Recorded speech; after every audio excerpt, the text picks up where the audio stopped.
Hi, welcome to Maptive. In this tutorial, we're going to talk about exporting your data from the map using the Export button. Click the Export Data button, and you will get this dialog box. First, you can choose Export Entire Data Set. That would export everything in your map. Export Filtered Data. This would be using your Filter tool.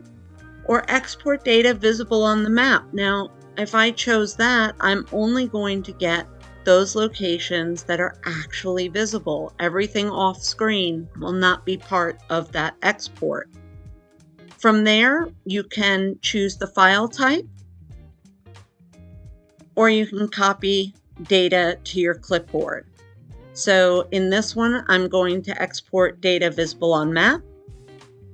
I'm going to choose Excel. And I am going to export now. I'll find that in my browser's download button. Now we've pulled the information just from the locations that were visible. I have right around 300 locations on the entire map, so I've got 106 lines of data, which includes my column headers.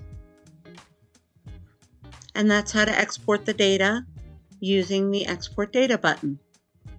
If you have any questions, please feel free to reach out to us. Thanks for watching. Bye.